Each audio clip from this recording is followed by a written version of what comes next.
안녕하세요, 여러분. 시니어 마음은 골든입니다.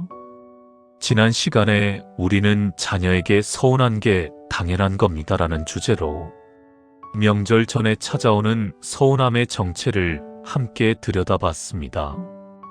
그런데요, 서운함보다 먼저 찾아오는 감정이 하나 더 있습니다. 그건 바로 두려움입니다. 내가 자식이 오는 게 두렵다고? 그게 말이 돼? 네, 말이 됩니다. 그리고 오늘 그 이야기를 하려고 합니다.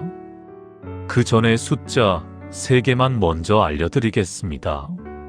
첫 번째, 네이버 데이터랩 기준 명절 스트레스라는 검색어는 설 2주 전부터 검색량이 300% 이상 급증한다고 합니다.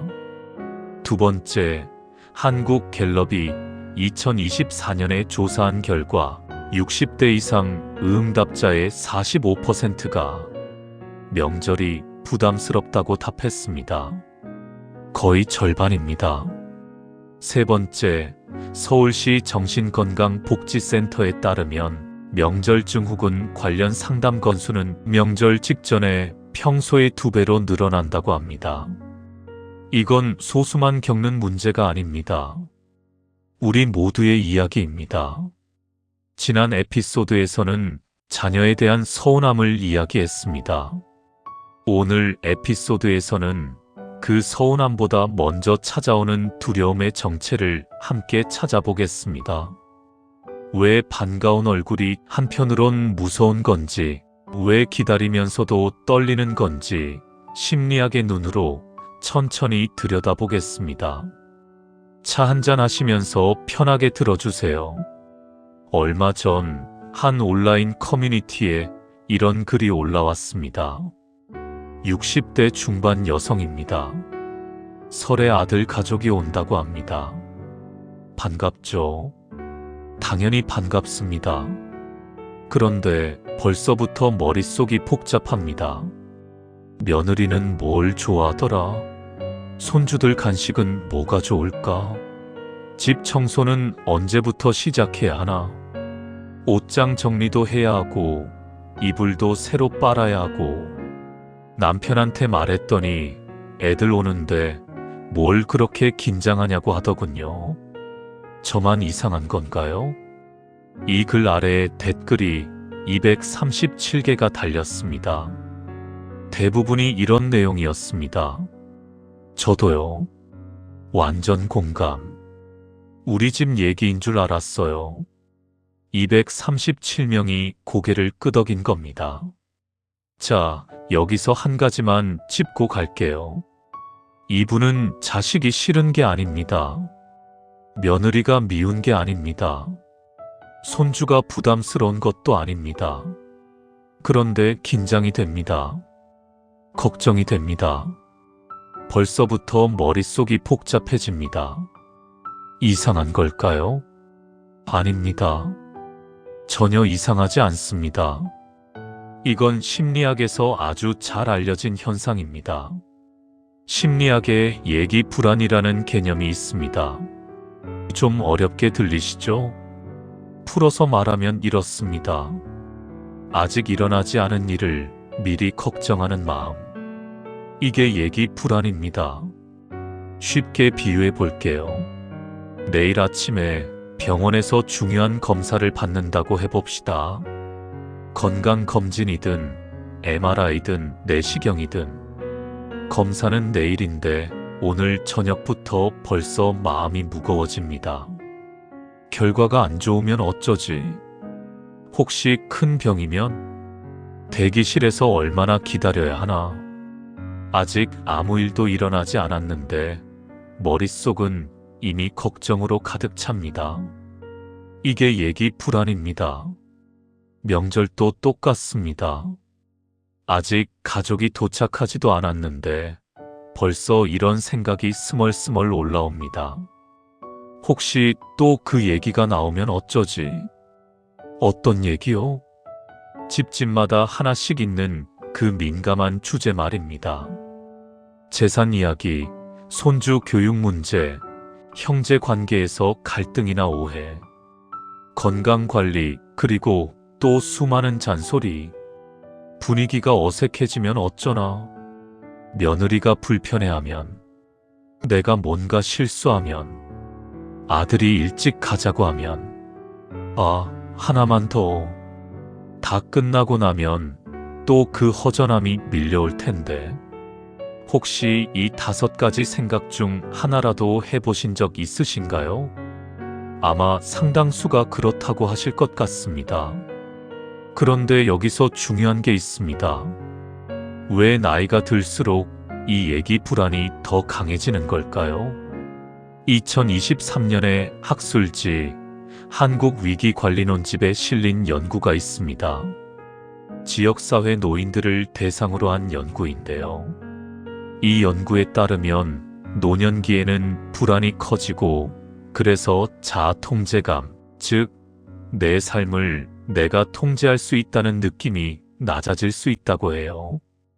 이 자아통제감이 낮아지면 우울감도 더 심해질 수 있어요. 통제감이 낮아진다. 무슨 뜻일까요? 젊었을 때를 떠올려 보세요. 내가 어떻게든 해결하겠다. 내가 분위기를 만들겠다. 내가 다 준비하겠다. 이런 자신감이 있었습니다. 체력도 있었고, 기억력도 좋았고, 경제력도 넉넉했으니까요. 그런데 나이가 들면 하나씩 예전만큼 되지 않는 것들이 생깁니다. 체력이 딸리고, 이름이 잘 떠오르지 않고, 돈도 예전처럼 쓸 수 없고, 무엇보다 가족 안에서의 내 위치가 달라집니다. 예전에는 내가 이 집의 중심이었는데, 어느새 자녀들이 주도권을 잡고 있습니다. 엄마, 이번 설은 우리가 안 갈게. 아버지, 올해는 간소하게 해요. 할머니, 음식은 시켜 먹자. 다 좋은 뜻으로 하는 말인데 들을 때마다 묘하게 쓸쓸합니다. 내가 뭔가를 결정할 수 있었던 시절이 조금씩 멀어지는 느낌. 이게 통제감 감소입니다. 그리고 이 통제감이 줄어들수록 혹시 모를 상황에 대한 불안은 더 커집니다. 내가 컨트롤할 수 없으니까 미리 걱정이라도 해두는 거죠. 가만히 정리해보면 이렇습니다. 아직 일어나지 않은 일을 미리 걱정하는 것, 이게 바로 예기 불안입니다. 그리고 나이가 들수록 통제할 수 있는 영역이 줄어들기 때문에 이 예기 불안은 더 강해질 수 있습니다. 명절 전에 벌써부터 긴장되는 것, 그건 소심한 게 아니라 지극히 자연스러운 심리 반응입니다. 자, 예기 불안만으로도 충분히 힘든데 명절에는 여기에 하나가 더 얹어집니다. 심리학에서 역할 전환 스트레스라고 부르는 것입니다. 이것도 쉽게 풀어볼게요. 한 사람이 짧은 시간 안에 여러 가지 역할을 왔다 갔다 해야 할 때 느끼는 심리적 피로감. 이게 역할 전환 스트레스입니다. 평소에 우리는 어떻게 삽니까? 그냥 나로 삽니다. 아침에 일어나서 밥 먹고, 산책하고, TV 보고, 친구한테 전화하고, 특별히 누구의 뭐가 되어야 할 필요가 없습니다. 그냥 나입니다. 그런데 명절이 되면 갑자기 역할이 쏟아집니다. 먼저 아들, 딸에게 따뜻하고 든든한 부모여야 합니다. 그리고 며느리에게 편안하고 열린 시부모여야 합니다. 물론 손주들에게 다정하고 재밌는 할머니, 할아버지여야 하고요.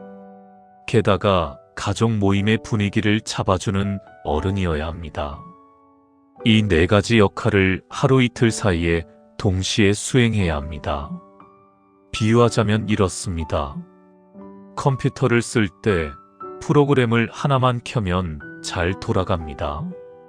그런데 프로그램을 10개, 20개 동시에 켜면 어떻게 됩니까? 느려지고 버벅거리고 심하면 다운됩니다. 사람도 마찬가지입니다. 역할이 하나일 때는 괜찮은데 한꺼번에 여러 역할을 돌려야 하면 마음이 과부하에 걸립니다. 그래서 명절 첫날 저녁만 되면 이미 진이 빠져 있는 겁니다. 몸이 아파서가 아니라 마음이 과부하에 걸린 것입니다. 여기서 한 편의 영화를 떠올려 보겠습니다. 1993년에 개봉한 영화 길버트 그레이프를 기억하시는 분 계신가요?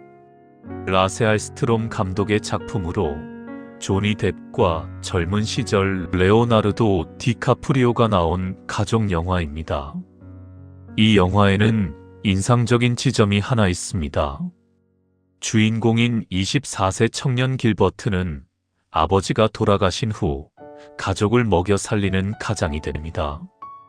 초고도비만으로 집 밖을 나오지 못하는 어머니, 지적 장애가 있는 동생 언니, 살림에 지친 누나와 반항적인 여동생까지 모두 길버트가 책임지고 보살펴야 할 가족들입니다. 길버트는 매일 식료품 가게에서 일하고 동생을 돌보고 어머니를 챙기고 가족의 크고 작은 문제를 해결합니다. 그런데 영화를 보다 보면 이런 생각이 듭니다. 길버트는 언제 길버트 자신으로 살까? 그는 늘 누군가의 아들이거나 누군가의 형이거나 누군가의 가장입니다. 그 자신의 꿈이나 바람은 어디에도 없습니다. 이 장면에서 느껴지는 감정, 혹시 익숙하지 않으신가요? 명절의 부모님들도 비슷합니다. 명절 내내 누군가의 부모이고 누군가의 시부모이고 누군가의 할머니, 할아버지입니다. 그런데 나는 어디 있을까요?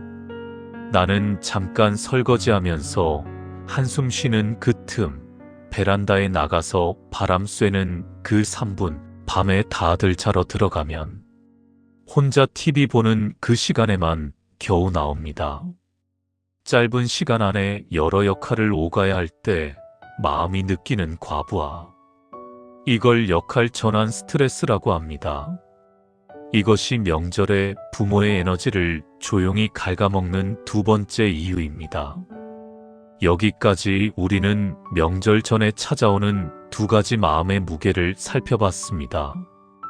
아직 일어나지 않은 일을 미리 걱정하는 예기 불안, 그리고 여러 역할을 동시에 돌려야 하는 역할 전환 스트레스. 이번에는 조금 더 깊이 들어가 보겠습니다. 이번에는 내가 아니라 우리 집 전체를 들여다볼 겁니다. 여러분, 혹시 이런 경험 있으신가요? 명절에 온 가족이 모였는데 분위기가 묘하게 10년 전이랑 똑같은 겁니다. 큰아들은 늦게 오고 둘째는 또 눈치를 보고 막내는 애들 데리고 먼저 가겠다고 하고 어머니는 부엌에서 나오질 않고 아버지는 거실에서 TV만 보고 해마다 같은 장면이 반복됩니다. 왜 우리 집은 모이기만 하면 이런 분위기지? 이 질문에 답을 준 사람이 있습니다. 바로 1960, 70년대에 활동하며 현대 가족 치료의 기초를 세운 미국의 정신과 의사 머레이 보웬입니다. 보웬은 이런 주장을 했습니다. 가족은 하나의 시스템으로 작동한다. 시스템이란 단어가 좀 딱딱하게 들리시죠? 쉽게 말하면 이렇습니다. 톱니바퀴를 생각해 보세요. 톱니바퀴 하나가 돌면 옆에 있는 톱니바퀴도 같이 돌아갑니다. 그 옆에 톱니바퀴도요. 가족도 마찬가지입니다. 한 사람이 움직이면 다른 가족 구성원도 영향을 받습니다. 큰아들이 늦게 도착하면 어머니의 표정이 달라집니다. 어머니 표정이 달라지면 둘째가 눈치를 봅니다. 둘째가 눈치를 보면 아버지가 한마디 합니다. 아버지가 한마디 하면 분위기가 싸해집니다. 톱니바퀴처럼 하나가 돌면 전체가 돕니다. 그리고 여기서 더 재미있는 점이 있습니다. 이 패턴이 해마다 거의 똑같이 반복된다는 것입니다. 보웨는 이걸 가족의 기본 설정이라고 표현했습니다. 컴퓨터를 새로 살 때 기본 설정이 정해져 있잖아요. 바탕화면 배경, 알림음, 언어 설정. 따로 바꾸지 않으면 처음 그대로 쭉 갑니다. 가족도 마찬가지라는 거죠. 우리 집이 처음 만들어졌을 때 형성된 관계의 패턴, 대화의 방식, 갈등을 다루는 습관, 이런 것들이 기본 설정으로 저장되어 있습니다. 그래서 몇 년 만에 모여도 20년 만에 모여도 그 기본 설정이 다시 작동한다는 겁니다. 큰아들은 여전히 늦게 오고 어머니는 여전히 부엌에서 전을 부치시고 아버지는 여전히 거실 소파에 앉아 계시고 10년 전이나 지금이나 똑같은 패턴은 그리 이상한 게 아닙니다. 가족이라는 시스템의 기본 설정이 그렇게 저장되어 있는 것뿐입니다. 가만히 정리해보면 가족은 각자 따로 움직이는 것 같지만 실은 보이지 않는 톱니바퀴로 연결되어 있습니다. 한 사람이 움직이면 전체가 영향을 받고 그 패턴은 해가 바뀌어도 쉽게 바뀌지 않습니다. 이것이 머레이 보웬이 말한 가족 체계 이론의 핵심입니다. 그러니 왜 우리 집만 이러지 하고 한탄하실 필요가 없습니다. 모든 가족에게는 저마다의 기본 설정이 있습니다. 자, 가족 시스템 이야기를 하다 보니 한 드라마가 떠오릅니다. 2022년에 방영된 드라마 나의 해방일지 기억하시나요? 이 드라마에는 명절마다 반복되는 가족 식사 장면이 나옵니다. 아버지, 어머니, 세 남매가 식탁에 둘러앉아 밥을 먹는데 이상하게 대화가 없습니다. 그냥 밥만 먹습니다. 숟가락 부딪히는 소리, 반찬 집는 소리만 들릴 뿐. 가끔 누군가 말을 꺼내면 어색한 웃음이나 짧은 대답만 오갑니다. 그래. 뭐 그런 거지. 가족인데 왜 이렇게 할 말이 없는 걸까요? 이 장면을 보면서 많은 분들이 공감하셨을 겁니다. 아, 명절에 우리 집도 저런데. 사실 이건 아까 이야기한 가족 체계의 기본 설정과도 관련이 있지만 여기에 한 가지가 더 얹어집니다. 세대 간 소통의 단절입니다. 2014년에 한국보건사회연구원에서 발표한 연구가 있습니다. 김유경 박사팀의 이 연구에 따르면 세대 간 소통의 단절이 가족 갈등의 주요 원인 중 하나라고 합니다. 말이 통하지 않으니 차라리 침묵이 편한 겁니다. 잠시 생각해보면 그렇습니다. 자녀들의 대화 주제는 회사 이야기나 주식, 부동산, 아이들 학원, 넷플릭스 드라마, 해외여행 같은 것들이 있습니다. 반면에 부모 세대의 관심사에는 건강, 동네 소식, 소시적 이야기, 지인이나 친척들 소식, 정원 가꾸기, 시장에서 있었던 일, 예를 들면 뭐 이런 것들이 있습니다. 이 둘을 비교해보면 교집합이 좁습니다. 그래서 이런 일이 벌어질 수가 있죠. 아들이 요즘 AI가 대세예요 라고 하면 아버지는 무슨 말인지 잘 모르겠고, 어머니가 복지관 김 여사가 허리 수술했대라고 하면 자녀들은 관심이 별로 없습니다. 서로 관심사가 다르니 대화가 이어지지 않습니다. 그러면 어떻게 됩니까? 결국 식탁에 앉아서 밥만 먹게 됩니다. 나의 해방일지의 그 식사 장면처럼요. 침묵이 흐르면 부모는 이렇게 생각합니다. 내가 뭔가 잘못한 건 아닌지, 애들이 나랑 있는 게 지루한 건 아닌지, 내가 더 재미있는 사람이어야 하는 건 아닌지. 하지만 실은 잘못한 사람은 아무도 없습니다. 세대가 다르면 언어가 다르고, 언어가 다르면 대화가 어렵고, 대화가 어려우면 침묵이 오는 것. 이건 구조적인 문제이지 누구의 잘못이 아닙니다. 2025년 한국리서치에서 발표한 세대인식 조사 결과를 봐도 한국 사회의 세대 갈등이 상당히 심각한 수준이라는 인식이 나옵니다. 특히 40, 50대는 위로는 부모 세대, 아래로는 자녀 세대 사이에서 이중 부담을 느끼고 있다고 합니다. 세대 간 거리는 개인의 노력만으로 좁혀지지 않습니다. 식탁 위의 침묵이 꼭 사이가 나빠서는 아닙니다.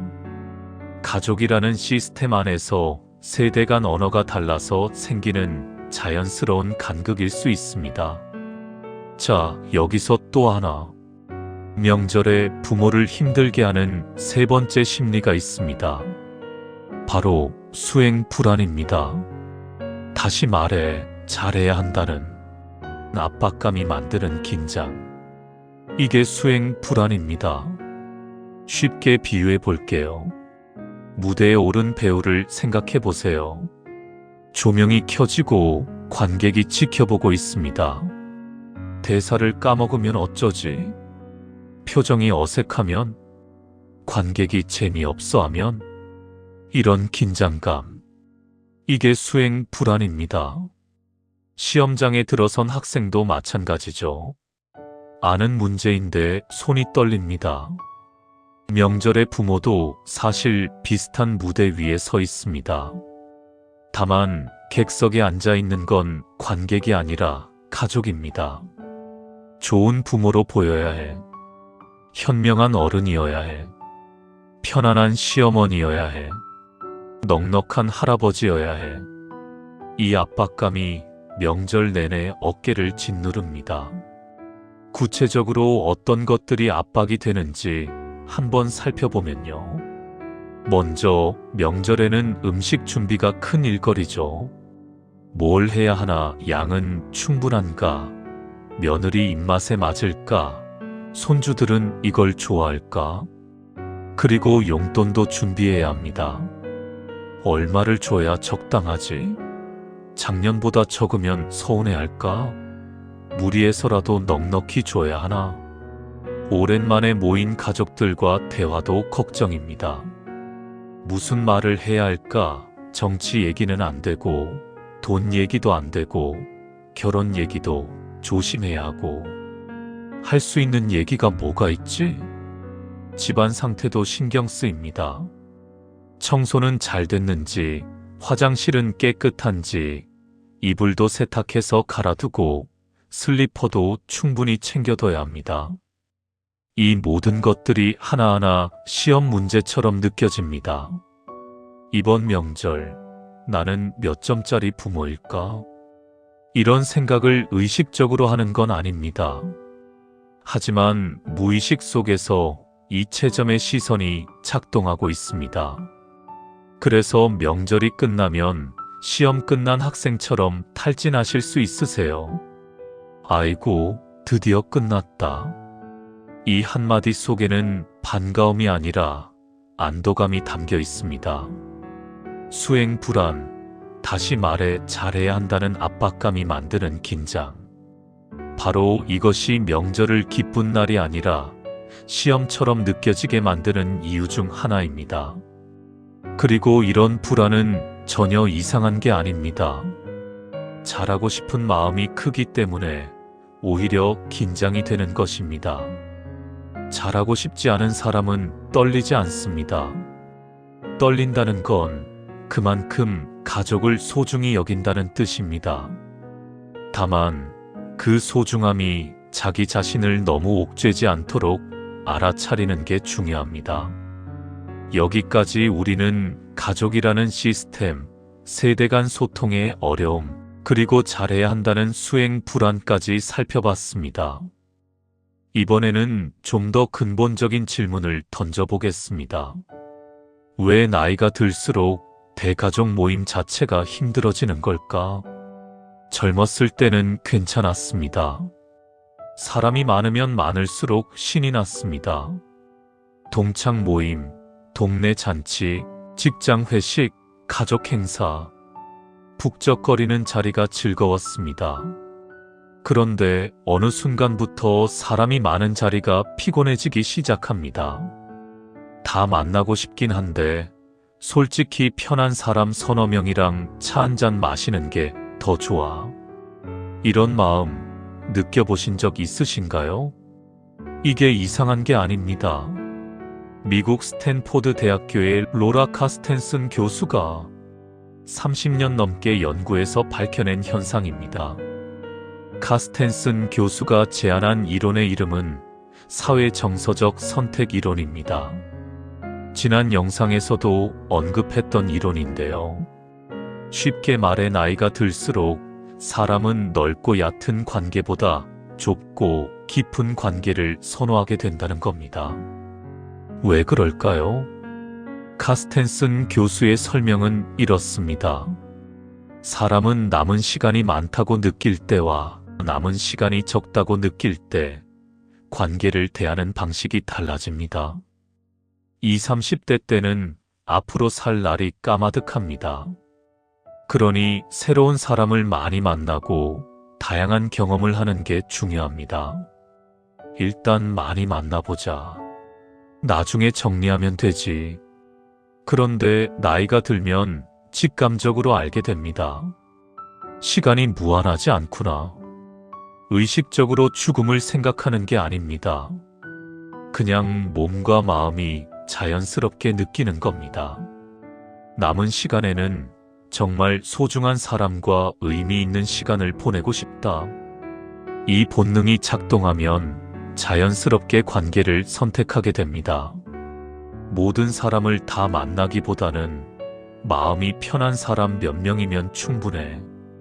이게 사회정서적 선택 이론의 핵심입니다.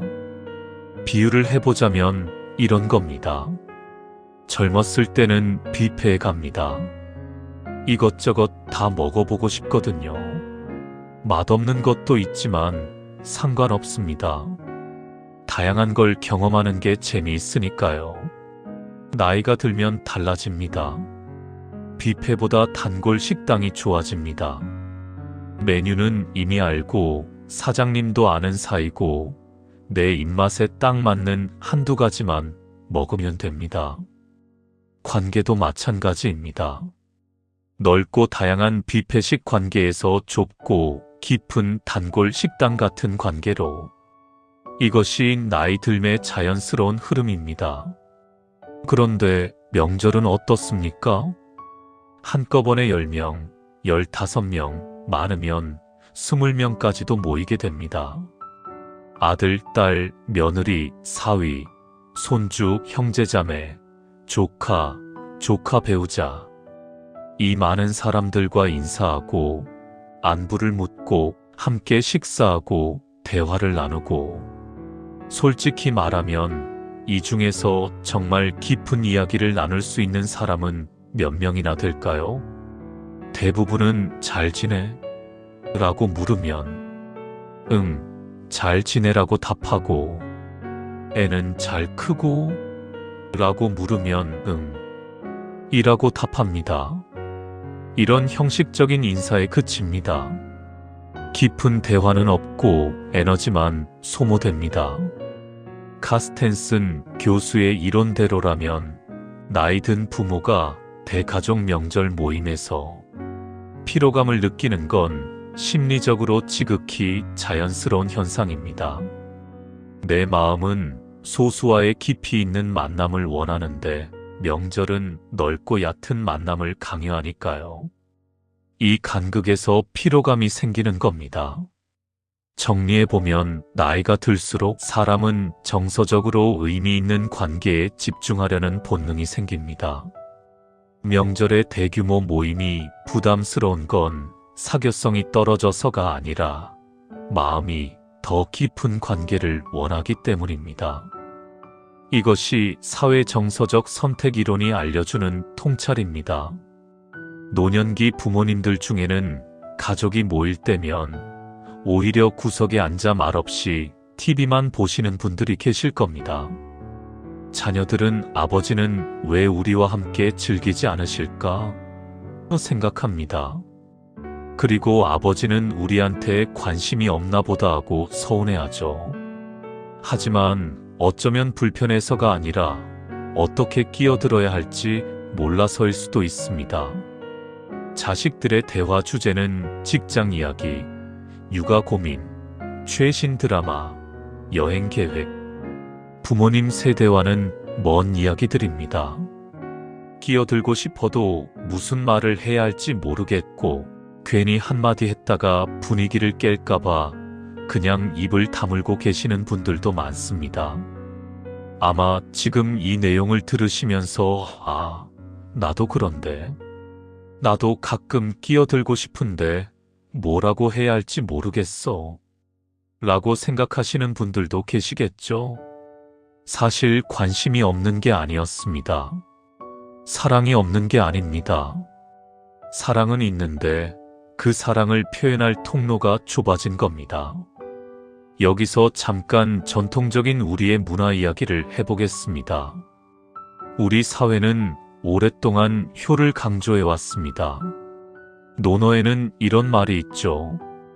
부모를 봉양하되 공경함이 없으면 개나 말을 기르는 것과 무엇이 다르랴. 즉, 물질적으로 부모를 모시는 것만이 아니라 마음에서 우러나는 공경이 있어야 한다는 뜻입니다. 그런데 여기서 한 가지 함께 생각해 볼 것이 있습니다. 공자도 마음의 거리까지 좁히라고 강요하지는 않았습니다. 의무와 진심은 다른 것이니까요. 명절에 자식들이 찾아오는 건 분명 의미 있는 일입니다. 하지만 그것이 자동으로 행복이나 위로로 이어지는 건 아닙니다. 일부러 시간 내서 찾아온 건 고마운데 마음이 편하지는 않은 것. 이 간극을 느끼는 건 부모로서 당연합니다. 오히려 그 간극을 느끼지 못하는 것이 더 걱정스러운 일일 수 있습니다. 느끼고 있다는 건 그만큼 가족과의 관계를 진지하게 생각하고 있다는 뜻이니까요. 자, 여기서 오늘 마지막 심리학 이론 하나만 더 살펴보겠습니다. 바로 역할 이론입니다. 이 이론은 한 사람이 만든 게 아니라 여러 학자가 함께 발전시킨 개념인데요. 미국의 사회학자 조지 허버트 미드, 사회극 연구의 제이콥 모레노, 문화인류학자 랄프 린턴 같은 학자들이 기초를 만들었습니다. 역할 이론의 핵심에는 세 가지 개념이 있습니다. 첫째, 역할 기대란 것입니다. 역할 기대란 사회가 특정 역할에 요구하는 행동과 태도입니다. 부모라면 이래야 한다. 시어머니라면 이래야 한다. 어른이라면 이래야 한다. 쉽게 말해 사회가 정해놓은 정답이 있다는 거죠. 둘째, 역할 수행입니다. 실제로 내가 그 역할을 수행하는 방식을 의미합니다. 사회가 원하는 정답과 내가 실제로 하는 것 사이에는 언제나 간극이 있습니다. 셋째, 역할 갈등이 있습니다.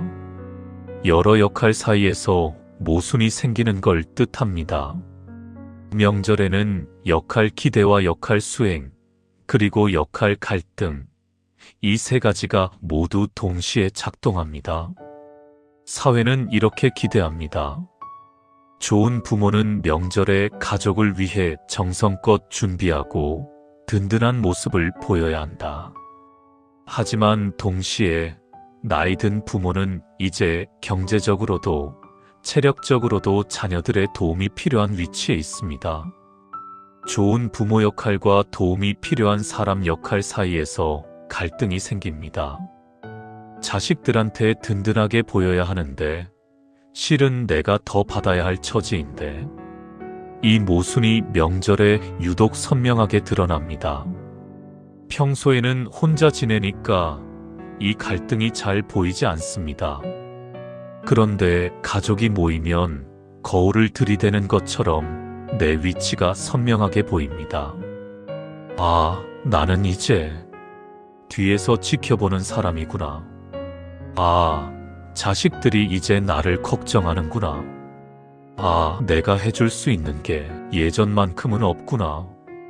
이 인식은 사실 기쁘진 않더라도 이상한 것도 아닙니다. 삶의 한 시기에서 다른 시기로 넘어가는 과정에서 느끼는 지극히 자연스러운 전환의 감정이기 때문이죠. 역할 이론에서 말하는 핵심은 이것입니다. 우리는 한 사람이면서 동시에 여러 역할을 가지고 있습니다. 그 역할들 사이에서 기대와 현실에 부딪힐 때 마음이 힘들어집니다. 명절에 유독 그렇습니다. 그리고 그건 당신이 부족해서도 이상해서도 아니라 단지 삶의 단계가 바뀌고 있기 때문입니다. 자, 오늘 우리는 여러 가지 심리학 이론을 통해 명절을 앞두고 긴장되는 마음을 들여다봤습니다. 다시 한번 오늘 이야기를 정리해 볼게요. 첫 번째로 명절 전에 찾아오는 예기 불안과 여러 역할을 동시에 돌려야 하는 역할 전환 스트레스를 살펴봤습니다. 두 번째는 가족이라는 시스템의 기본 설정, 세대 간 소통의 어려움, 그리고 잘해야 한다는 수행 불안을 들여다봤습니다. 세 번째로 나이 들수록 깊은 관계를 원하는 사회 정서적 선택 이론, 그리고 부모라는 역할의 갈등까지 이야기했습니다. 여기까지 들으시고 어쩌면 이런 생각이 드실 수도 있습니다. 그래서 어쩌라고? 알겠는데, 그래서 뭘 어떻게 하란 말이야? 솔직히 말씀드리면 오늘은 이렇게 하세요라고 말씀드리진 않겠습니다. 명절의 두려움은 각 가정마다 사정이 다르고 관계의 결이 다르고 다른 역사를 가지고 있겠죠. 누군가에겐 며느리와의 관계가 핵심이고 누군가에겐 아들과의 거리감이 핵심이고 누군가에겐 혼자 남겨지는 명절 후가 더 힘들 수 있을 테고요. 제가 오늘 드린 이야기의 목적은 두렵고 긴장되는 마음을 설명해 드리는 것까지였습니다. 두려움이나 긴장은 없애거나 숨겨야 할 감정이 아니니까요. 대신 이렇게 설명해 드리면 조금 더 이해할 수 있고 이해할 수 있으면 받아들일 수 있게 되거든요.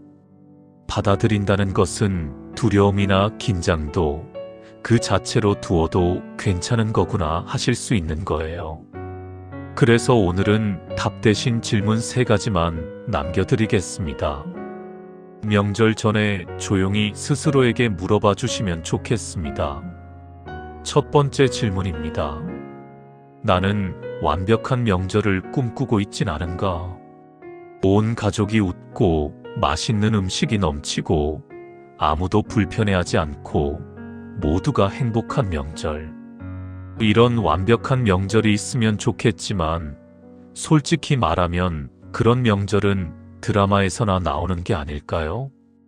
현실의 명절은 조금 어색하고 조금 피곤하고 조금 서운하고 그래도 뭐 이 정도면 됐다 싶게 무사히 끝나는 것. 그게 현실일 것 같습니다. 완벽한 명절 대신 버틸만한 명절. 이 기준으로 바꿔보면 마음이 한결 가벼워질 수 있습니다. 100점짜리 명절을 포기하면 60점짜리 명절도 괜찮게 느껴집니다. 두 번째 질문입니다. 이 명절은 누구를 위한 명절인가? 자녀를 위한 명절인지, 손주를 위한 명절인지, 며느리나 사위를 위한 명절인지, 아니면 집안 체면을 위한 명절인지, 혹시 이 목록에서 내가 빠져 있지는 않은가요? 명절을 준비하면서 내가 먹고 싶은 건 뭔지, 내가 쉬고 싶은 시간은 언제인지, 내가 하고 싶은 이야기는 뭔지 한 번도 생각해 본 적 없다면 이번에는 한 번쯤 생각해 보셔도 좋겠습니다. 명절에 내 자신을 챙기는 건 이기적인 게 아닙니다. 오히려 나를 챙겨야 가족도 챙길 수 있습니다. 비행기 안전 수칙처럼요. 산소 마스크는 내가 먼저 쓰고 그 다음에 옆 사람을 도우라고 하잖아요. 세 번째 질문입니다. 긴장을 그냥 인정하면 어떨까? 오늘 우리가 살펴본 내용을 돌아보면 명절이 두려운 데는 이유가 있었습니다. 아직 일어나지 않은 일을 미리 걱정하는 예기 불안, 여러 역할을 동시에 수행해야 하는 역할 전환 스트레스, 가족 시스템의 오래된 기본 설정, 세대 간 언어의 차이, 잘해야 한다는 수행 불안, 깊은 관계를 원하는 마음과 형식적 모임의 간극, 그리고 부모라는 역할의 갈등, 이 모든 것이 한꺼번에 밀려오는 게 명절입니다. 긴장이 안 되면 그게 오히려 이상한 겁니다. 그러니 나는 왜 이렇게 긴장되지? 라고 자문하는 대신, 아, 내가 지금 긴장되는구나. 그럴만도 하지. 이렇게 인정해 주시면 어떨까요? 긴장을 없애려고 애쓰면 오히려 더 긴장됩니다. 긴장해도 괜찮아라고 스스로에게 말해주면 신기하게도 긴장이 조금 누그러집니다. 미국에서 이뤄진 연구에 따르면 응답자의 약 절반에 해당하는 45%의 사람들이 연말연시 시즌이 두렵다고 답했다고 합니다. 이른바 홀리데이 블루라고 하는 현상인데요. 우리말로는 보통 명절 증후군이나 명절 우울증이라고도 부르죠. 이런 명절에 경험하는 우울감이나 스트레스의 원인으로는 가족 간의 갈등, 외로움, 비교 감정, 재정적 압박 등이 꼽혔습니다. 한국이든 미국이든 명절이 마냥 즐겁지만은 않은 사람이 거의 절반이라는 이야기입니다. 여러분만 그런 게 아닙니다. 이건 소수의 문제가 아니라 인간이라면 누구나 겪을 수 있는 보편적인 감정입니다. 오늘 이야기를 들으시면서 맞아, 나도 그래 하신 부분이 있으셨다면 댓글로 한 줄씩 남겨주셔도 좋습니다.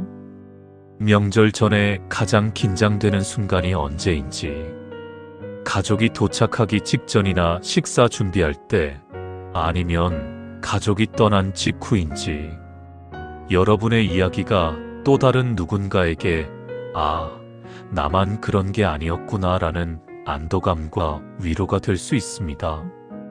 오늘 우리는 명절이 두려운 부모의 마음속을 함께 들여다봤습니다. 핵심은 하나입니다. 명절이 두려운 건 이상한 게 아닙니다. 아직 오지 않은 일을 미리 걱정하는 마음, 여러 역할을 한꺼번에 짊어져야 하는 피로, 가족이라는 시스템의 오래된 패턴, 세대 간 좁혀지지 않는 거리, 잘해야 한다는 보이지 않는 압박, 깊은 관계를 원하는데 형식적 만남을 해야 하는 모순, 부모이면서 동시에 도움이 필요한 사람이라는 갈등, 이 모든 것이 한꺼번에 밀려오는 날이 명절입니다. 두려워하는 게 당연합니다. 긴장하는 게 당연합니다. 그리고 그 두려움과 긴장 속에서도 가족을 맞이하러 자리를 펴고 부엌에 서는 당신은 나약한 것이 아니라 용감한 겁니다. 가족 관계의 만족도가 노년기 삶의 만족에 큰 영향을 미친다는 연구 결과가 있습니다. 그만큼 가족 관계는 노년의 행복에서도 역시 중요한 부분을 차지합니다. 하지만 그 중요함이 자기 자신을 짓누르는 짐이 되어서는 안 됩니다. 오늘 이 이야기가 여러분의 마음속 긴장의 정체를 조금이라도 알아차리는데 도움이 되었으면 좋겠습니다. 기억하세요. 정체를 알면 대비할 수 있습니다. 그리고 다음 시간에는 바로 그 이야기를 하겠습니다. 긴장의 정체를 알았으니 이제 어떻게 마음을 준비하고 명절을 맞이할 수 있을지 구체적으로 함께 생각해 보겠습니다. 그때까지 따뜻하게 지내시고요. 그리고 아직 구독을 안 하신 분들은 구독과 알림 설정 부탁드립니다. 오늘도 긴 이야기 들어주셔서 정말 감사합니다. 시니어 마음은 골든이었습니다.